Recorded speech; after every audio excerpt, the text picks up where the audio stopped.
Finally here, the Velosa Big Mouth.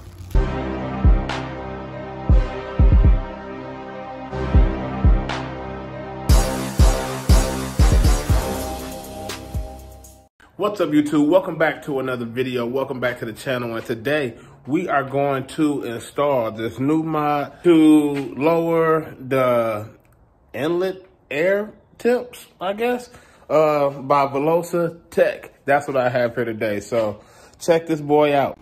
So this is what I got here. I just took it out the box because I got a lot of stuff coming in the house, but look how big it is. It's a lot bigger than what I thought it was. This is by Velosa Tech. It's the Big Mouth. I decided to get gold. I don't know why I said gold, to be honest. I wanted to be different a little bit in the front.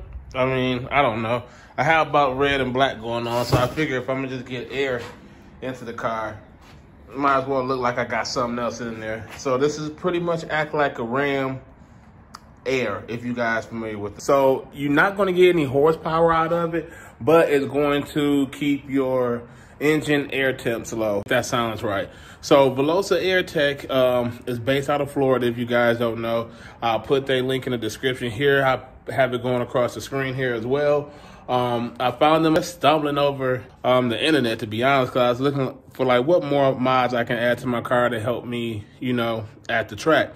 So this particular piece here will go beside driver's side headlight, and air will suck in, and then it will feed directly into my rotofab. Now this piece will work for your stock air box or any cold air intake that you have. So let me get into installing this, because they tell me that you had to drop the bumper, but I'm not going to do that. I'm going to go in from the top where the radiator is and remove that piece. So I'm going to walk you guys through it. First off, you're going to have to remove these bolts here. And then after that, you're going to need a torque screw to remove these two here. And on top of that, you're going to need torque screws to remove these here. And you're going to need a plier to get this up. Not a plier, but, you know, like a plastic tool to pop this up. Then from there, you should be able to lift this and slide this back. That's what I'm planning on doing, but one step at a time.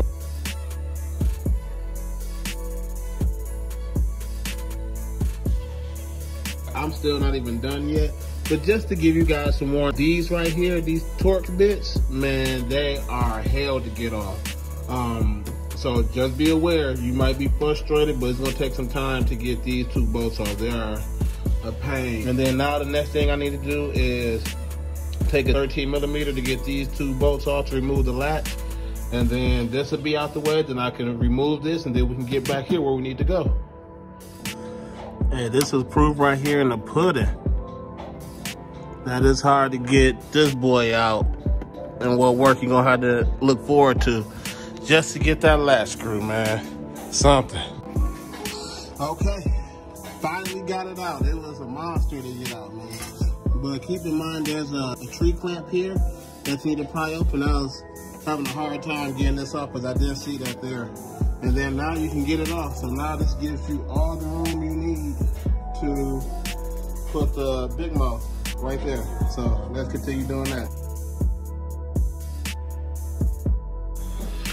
Okay, so the piece that we're after is this here. That's what we're trying to remove. So there's two tree clamps. There's one right there, one down there. And then if we move over, let's see, get my hand out the way. There's one right there. You can't see it, but it's like right down there. And then once we remove that, this piece comes out, and that's where our Velosa Big Mouth goes there.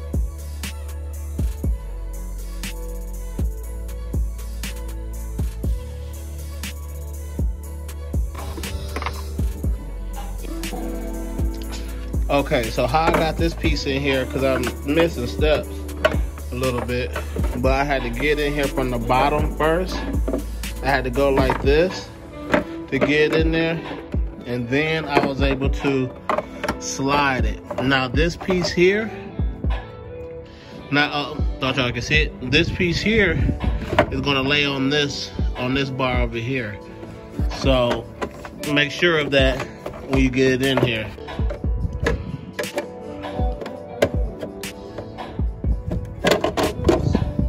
tough to finagle this in there. But once it's in there, it's gonna be in there. So let me stop this and I can show you how it's gonna look. Okay, I have put the last bolt in. And this how it look. I don't know if y'all really see that, let me zoom in. But yeah, this how it looks. That gap right there to the right is expected right there, because if you look very close in there, we're still hitting that yellow part back there, which is going to that air stop, well, to the rotorcraft inbox. This is what it looks like with it installed. They give you these clamps, they give you this right here to bolt on to this brace, and that's pretty much it. Hopefully this made sense a little bit. Hope you guys was able to follow through. I try to share as much as I can. It's gonna take a little bit longer than expected. Even though this video is short on YouTube, it took me about 2.5 hours to install, and that's just making sure I don't drop any bolts, because I went from the top down, as you guys can see. You can take the bumper off, but that's a little bit more effort and more work just to put that piece in. Anyways, give you guys some results on how we're doing at the track. I'll post a link in the description based on the company, like where you can get this part at, what testing they done on this particular part. That's what's the reason that made me get it. And yeah, so like that, if you like this video, be sure to hit that like button, be sure to subscribe, and I'll see you guys in the next one.